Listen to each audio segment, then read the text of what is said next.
А я ж приехала, трохи поотдохнула и поехала на обстрел, ракета ж попала в солдат. Поехала у Юрковича туда, забирали раненых. Да, и приехала уже, 9 часов домой. Ну, говорят, вот 6 привезли раненых, а 2 тяжелых с кровопотерей. Реанимация приезжала, Брянская повезла медицина катастрофу, потому что там тяжелые. Сами везли хлопцы. А говорят, что там много еще под завалами. Ракеты, представь, да еще они отдыхали. Представляешь? Один только в бронежилете был мальчик. 21 год. Не контрактники, но чеченцы в основном, такие, молоденькие вообще. Самому старшему, наверное, 41 год. Остальные 24, 21. Дети.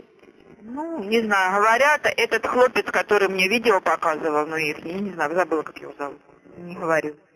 Показывал видео, испуганный, бедный.